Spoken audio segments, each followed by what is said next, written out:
आज की कहानी सौंदर्या की है। सौंदर्या तीसरी कक्षा में पढ़ने वाली एक 9 साल की लड़की।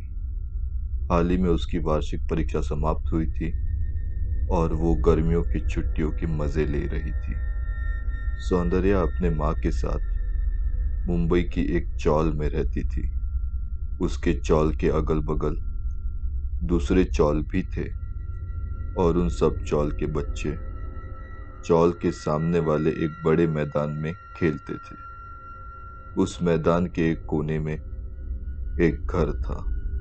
वो एक मंजिले का था और पूरी तरह खंडर था। उसे देखते ही समझता था कि इस घर में कभी जबरदस्त आग लगी थी।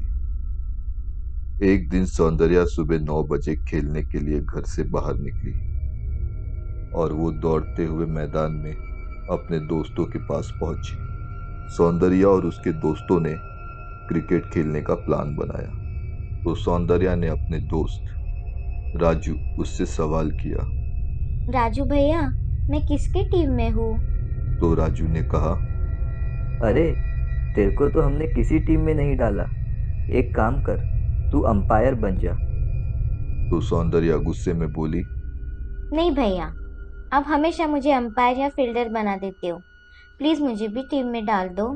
तो राजू ने सौंदर्या को गुस्सा होते देख उसे अपने टीम में ले लिया। 1 घंटे में मैच खत्म हुई तो सौंदर्या फिर राजू के पास भागते हुए गई और चिढ़कर बोली, भैया, मैं आपके टीम में हूँ, पर मुझे ना बैटिंग दिया आपने ना बॉलिंग। आप हमेशा मेरे साथ ऐसा क्यों करते हो? मैं कच्चा नींबू नहीं हूँ। और सौंदर्या की आंख से आंसू टपकने लगे। तो राजू ने कहा, ठीक है, तू कच्चा नींबू नहीं है ना, तो चल, अभी सब लुका छुपी खेलने वाले हैं। तो तू सबसे आखिरी में आउट होके दिखा, फिर हर बार तुझे पहली बैटिंग दूंगा। इस पे सौंदर्या खुश होते हुए बोली। सच भैया? राजू ने जवाब दिया। हाँ। सब बच्चों ने लुका छुपी खेलना शुरू किया और सौंदर्या मैदान वाले खंडर घर में छुपने चली गई। घर के अंदर जाते ही वो थोड़ा सहम गई क्योंकि घर अंदर से पूरी तरह जल चुका था। घर की काली दीवारें, जमीन पे अधजले सामान का मलबा। उसने घर के अंदर छुपने के लिए जगह तलाशना शुरू किया और वो छुपने की जगह ढूंढते ढूंढते घर के अंदर के कमरे में चली गई। खिड़कियों और रोशनदान से गर्मी की धूप घर के अंदर आ रही थी। वहां उसे एक ड्रेसिंग टेबल दिखाई दिया। वो ड्रेसिंग टेबल आग से थोड़ा झुलस गया था, पर वो खड़ा था। उसका आईना भी काला पड़ गया था, पर टूटा नहीं था। उसके पीछे सौंदर्या के छुपने के लिए काफी जगह थी। वो उसके पीछे जाकर छुप गई। वो मन ही मन खुश हुई कि आज उसे कोई पकड़ नहीं पाएगा और कल वो राजू भैया की टीम से पहली बैटिंग लेगी। समय बीता। सौंदर्या को वहां छुपे अब बहुत वक्त हो गया था, पर उसे ढूंढने कोई नहीं आया। वो वहां छुपी रही। आज कुछ भी करके उसे अपने ऊपर से कच्चा नींबू का नाम हटाना था। दोपहर के 2 बज गए। सौंदर्या के माँ को ध्यान आया कि सौंदर्या आज खाना खाने के लिए घर नहीं आई। उन्हें लगा रोज की तरह सौंदर्या खेलने में मग्न हो गई होगी। सौंदर्या के माँ ने बाहर निकल कर देखा तो सारा मैदान खाली था। 2 बजे की तेज धूप होने के कारण सब बच्चे घर चले गए थे, पर सौंदर्या नहीं लौटी थी। सौंदर्या की माँ घबरा गई। सौंदर्या की माँ उसे तेज आवाज लगा रही थी। सौंदर्या, तो सौंदर्या की माँ को चिंतित आवाज लगाता सुन चौल की बाकी औरतें भी उनसे पूछताछ करने आई। तो सौंदर्या की माँ ने उन्हें बताया कि सौंदर्या कहीं दिखाई नहीं दे रही है। तो उनमें से एक औरत बोली कि उन्होंने सौंदर्या को मैदान में खड़े खंडर घर की तरफ जाता देखा था और बच्चे वहां बॉल लेने जाते रहते हैं, तो उन्होंने ज्यादा ध्यान नहीं दिया। सौंदर्या की माँ भागते हुए उस खंडर की तरफ गई। घर के दरवाजे के बाहर खड़ी रहकर सौंदर्या की माँ ने उसे आवाज लगाई। सौंदर्या, सौंदर्या। पर उन्हें अंदर से कोई जवाब नहीं मिला। सौंदर्या की माँ एक बार घर के अंदर देख तसल्ली करना चाहती थी और इसीलिए उन्होंने घर के बाहर से ही खिड़की के अंदर झांकना शुरू किया। और जैसे ही वो घर के पीछे वाली खिड़की से घर के अंदर झांकी तो वो स्तब्ध रह गई। उन्होंने देखा कि सौंदर्या जमीन पे बैठी है और उसके सामने एक लकड़ी का फर्नीचर गिरा है। उन्होंने खिड़की से सौंदर्या को आवाज लगाई पर सौंदर्या ने कुछ जवाब नहीं दिया। वो बस जमीन पे बैठी थी। फिर सौंदर्या की माँ भागते हुए घर के अंदर आई। उन्होंने देखा कि सौंदर्या एक टक जमीन पे बिखरे कांच के टुकड़ों को घूर रही थी। वो सौंदर्या के पास गई और उसे आवाज लगाते हुए उसके बाहों को पकड़ के उसे उठाया। सौंदर्या चल।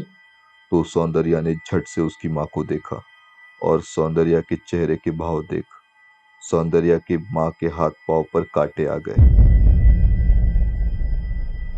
सौंदर्या का चेहरा लाल पड़ गया था, आंखें पूरी तरह से काली थी और वो इतने गुस्से से पलटी थी कि जैसे अभी के अभी अपनी माँ को अपने गुस्से से राख कर देगी।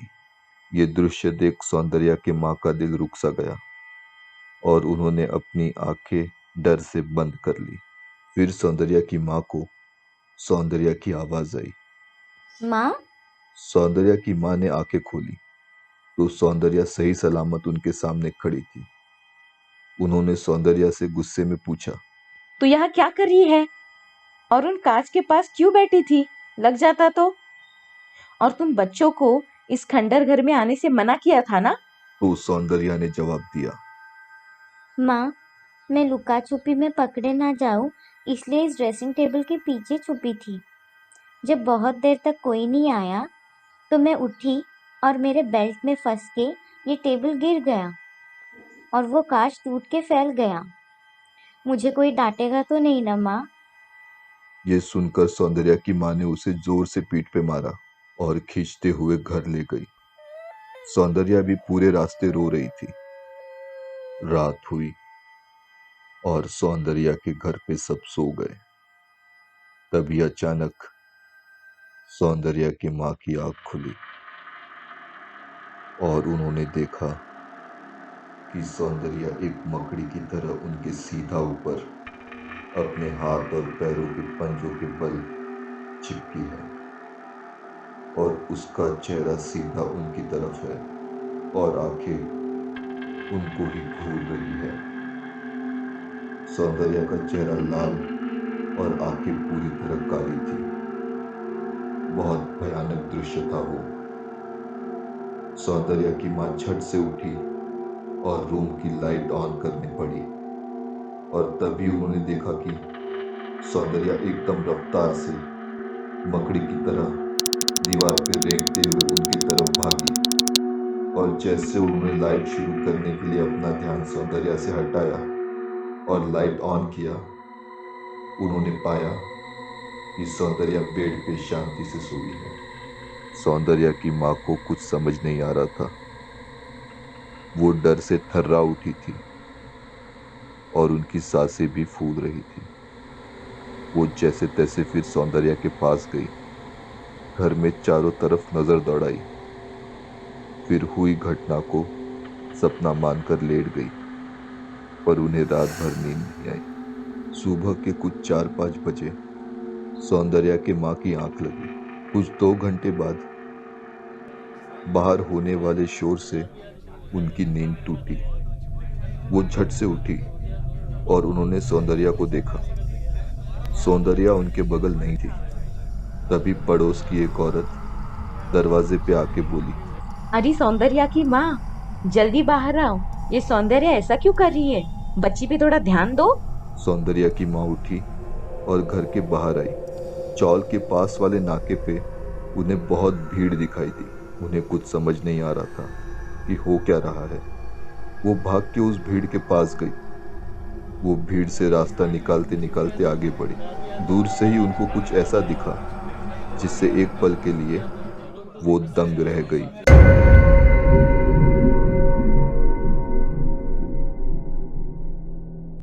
वहां सामने एक लड़की थोड़ी मर्दाना आवाज में सब पे चिल्ला रही थी, गंदी गंदी गालियां दे रही थी। उस लड़की ने साड़ी पहनी थी, डार्क लिपस्टिक, आंखों में गाढ़ा काजल, बड़े झुमके, लाल गोलाकार बिंदी, पाउडर से भरा वो चेहरा देख सौंदर्या की माँ का दिमाग सुन्न हो गया। वो लड़की कोई और नहीं, उनकी ही 9 साल की सौंदर्या थी। कुछ समय के लिए उन्हें कुछ सूझा ही नहीं, सामने हो क्या रहा है। वो जैसे तैसे कर उस भीड़ में से सौंदर्या के पास गई और जोर से चिल्लाई, सौंदर्या, क्या कर रही है तू? घर चल। इतना बोल के उन्होंने सौंदर्या के हाथ पकड़ा ही था कि सौंदर्या ने जोर से उनका हाथ झटका। ए, तू कौन है रे? अय्यम्मा का हाथ पकड़ेगी? इतनी हिम्मत है तेरी? निकल यहाँ से।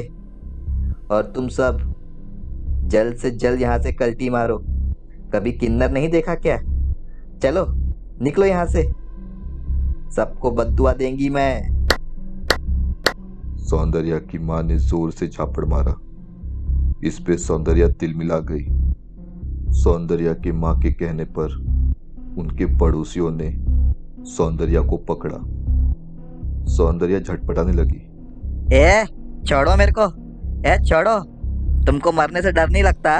हाँ? वो छोटी सी बच्ची 5-6 लोगों पे भारी पड़ रही थी। सब पुरजोर ताकत लगाकर उसे घर लाने की कोशिश कर रहे थे। पूरे रास्ते भर छोड़ो मेरे को। सौंदर्या अरे जोर छोड़ो। लगाकर अरे क्यों लेके उसे जा रहे हो घर पकड़े पे? लोगों से पूरी अरे मुझे घर ताकत से नहीं लड़ जाना। रही थी अरे छोड़ो। और लड़ते लड़ते वो बीच में बेहोश हो गई। घर लाने वाले लोगों ने उसे पेड़ के किनारे बांध दिया। घर से निकलते निकलते ही लोगों ने बात बनाना भी शुरू कर दिया। कुछ बोले ये लड़की नाटक कर रही है, तो कुछ बोले ये आत्मा का चक्कर हो सकता है। सौंदर्या की माँ बहुत चिंतित हुई। सौंदर्या को ऐसे देख उनके आंसू नहीं रुक रहे थे। वो बेहोश सौंदर्या के पास जाकर सिर सहलाने लगी और सिर सहलाते सहलाते वो भगवान का नाम ले रही थी। थोड़ी देर बाद सौंदर्या उठी और बोली, माँ, मुझे बहुत थका लग रहा, सर दुख रहा और भूख भी लगी है। सौंदर्या को होश में देख उसकी माँ खुश हुई। वो बोली, बेटा रुक, मैं अभी दूध गर्म करके लाती तेरे लिए। वो किचन गई और दूध गर्म करने के लिए रख दी। वो जैसे ही पलटी सौंदर्या को देख चौंक गई। सौंदर्या उनके पीछे खड़ी थी। अपनी माँ की तरफ देख उसने ताली बजाई और बोली, हाय हाय, इतना टाइम एक दूध रखने के लिए? और क्या रे, तू खाना नहीं बनाई? कैसी माँ है तू? जल्दी कर। और इतना कहकर वो गैस पर रखे उस गरम बर्तन पर झपटी और वो उस गरम बर्तन पे अपना मुंह लगाकर वो उबलता दूध पीने लगी। ये दृश्य देख सौंदर्या की माँ की कपकपी छूट गई। खाली बर्तन पटक कर अय्यम्मा बोली, मैं आती हूँ थोड़ी देर में, धंधे का टाइम हो रहा है मेरे। इतना कहकर वो घर से चली गई। उसकी माँ फिर उसे जबरदस्ती घर ले आई और उसे पलंग के किनारे से बांध दिया। उन्होंने फिर अपने भाई को फोन लगाकर जल्द से जल्द घर आने के लिए कहा। सौंदर्या के मामा घर पहुंचे तो सौंदर्या की माँ ने उन्हें सब बात बताई। अब उनको यकीन हो गया था कि सौंदर्या पे किसी भूत का साया है। सौंदर्या के मामा ने उनके घर आते वक्त एक बाबा को भी साथ लाया था।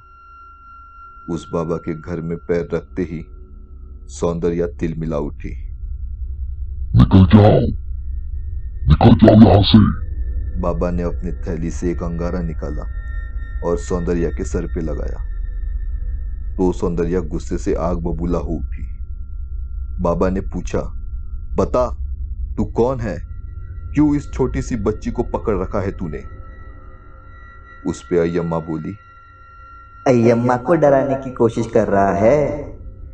अरे इस लड़की ने मेरा घर तोड़ा तो मैंने इस लड़की को ही अपना घर बना लिया। सालों बाद इतनी खुली जिंदगी जी रही हूं मैं। ए बाबा, चुपचाप यहाँ से निकल जा।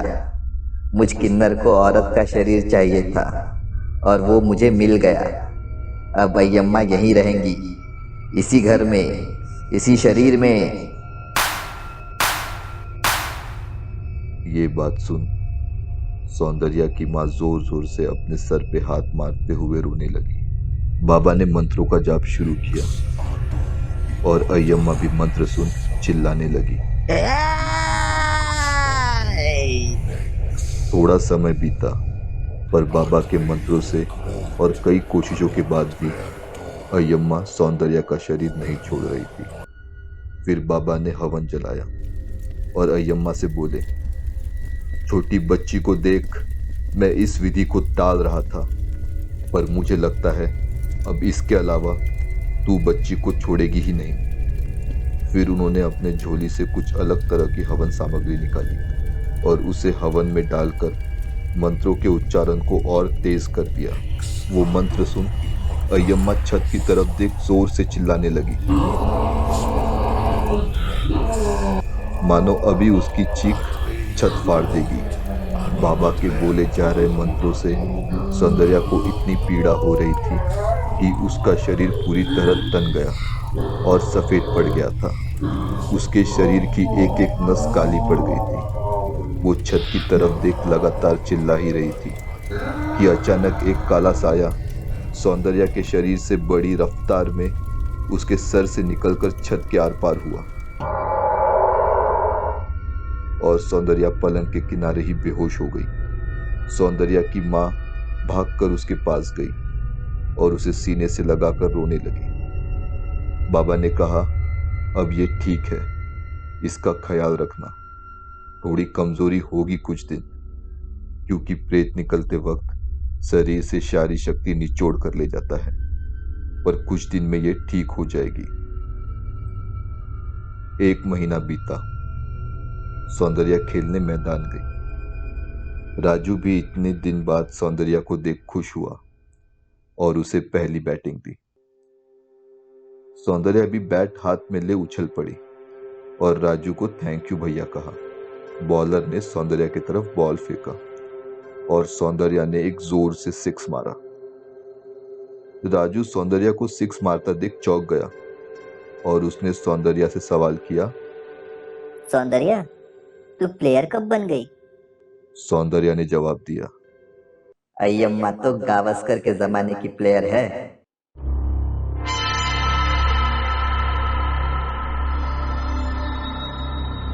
अगर आपको ये कहानी पसंद आई है तो इसे अपने दोस्तों के साथ शेयर करें, हमारे चैनल को सब्सक्राइब करें और बेल आइकन को प्रेस करें। अगर आपके पास ऐसी ही कोई अद्भुत कहानी है या कोई अनुभव है और अगर आप चाहते हैं कि हम उस अनुभव को हमारे चैनल पर शेयर करें तो डिस्क्रिप्शन में दिए गए ईमेल आईडी पर उन्हें मेल करें।